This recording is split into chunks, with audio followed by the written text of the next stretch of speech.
नमस्कार दोस्तों, स्वागत है आपको हमारे चैनल LK मोटिवेशनल पर। किसी गांव में एक बूढ़ी औरत थी जिसकी कोई संतान नहीं थी। उसके पास सिर्फ एक छोटी सी झोपड़ी थी जिसमें वह अकेले ही रहती थी।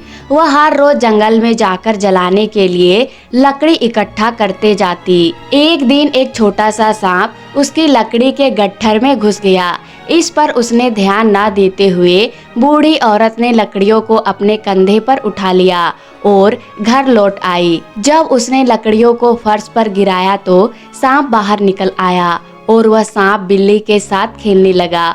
बूढ़ी औरत ने सांप को अकेला छोड़ दिया क्योंकि उसकी कोई संतान नहीं थी, तो उसने उसे ही अपना बेटा समझकर रख लिया। समय बीतता गया, वह सांप कुछ समय बाद बड़ा हो गया। एक दिन उस सांप ने उससे कहा, तुम राजा के पास जाओ और उसे कहो कि वह अपनी बेटी से मेरा विवाह कर दे। उस बूढ़ी औरत ने कहा, ठीक है मेरे बेटे, लेकिन तुम कैसे उम्मीद कर सकते हो कि राजा तुम्हें अपनी इकलौती बेटी देगा? तुम तो एक सांप हो। सांप ने कहा, इससे कोई फर्क नहीं पड़ता माँ, वैसे भी जाओ और हम देखेंगे कि वह क्या कहते हैं। बूढ़ी औरत ने सांप के कहे अनुसार ही किया और राजा से मिलने चली गई। लेकिन महल के द्वार पर खड़े पहरेदार ने उससे पूछा कि उसे क्या चाहिए और राजा से उसका क्या काम है, तो उन्होंने उसे अंदर जाने दिया। फिर भी बूढ़ी औरत ने राजा से अकेले मिलने पर जोर दिया, जब तक कि आखिरकार पहरेदार ने उसे जाने की अनुमति नहीं दी। वह राजा से मिलने गई और उससे कहा, मैं इस बात से बहुत शर्मिंदा हूँ, लेकिन मैंने आपसे पूछने का वादा किया था, इसीलिए मैं पूछूंगी। मेरा बेटा एक सांप है और वह आपकी बेटी से शादी करना चाहता है।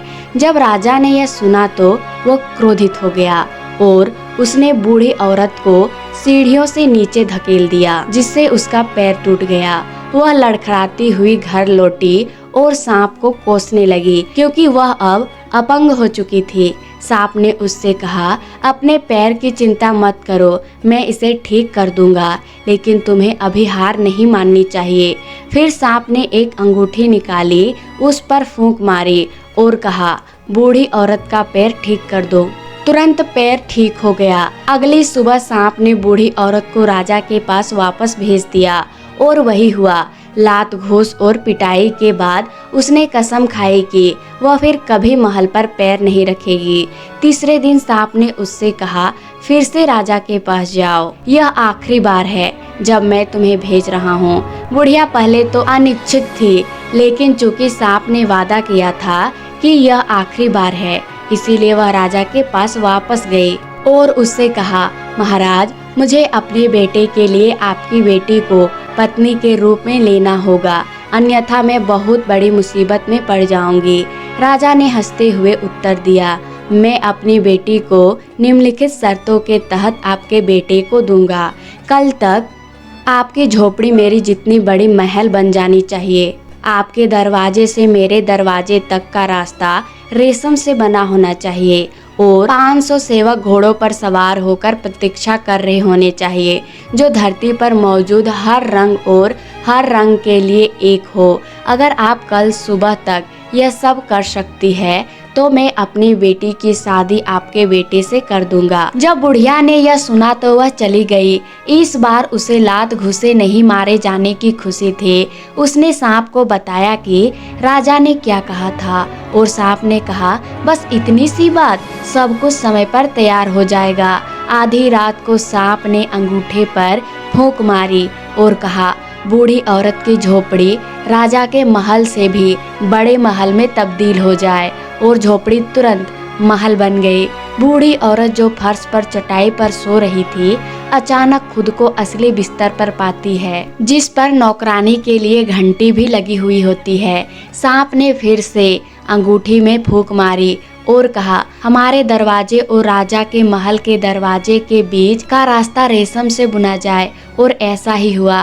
फिर सांप ने तीसरी बार अंगूठी पर फूंक मारी और कहा, हर रंग और हर रंग के कपड़े पहने हुए घोड़े पर सवार 500 सेवक हमारी आज्ञा का इंतजार करें और वे भी आ गए।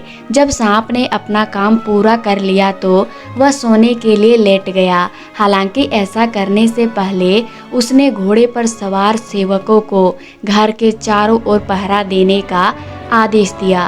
अगली सुबह जब राजा उठे तो उन्होंने खिड़की से बाहर देखा और एक बहुत बड़ा शानदार महल दिखा और आश्चर्य में पड़ गए कि यह किसका है। उन्होंने अपनी पत्नी को बुलाया और उससे पूछा, क्या यह वास्तव में एक महल है या मेरी आंखों ने मुझे धोखा दिया? उसकी पत्नी ने उत्तर दिया, यह एक महल है। कल वहाँ एक झोपड़ी थी जो एक बूढ़ी औरत की थी।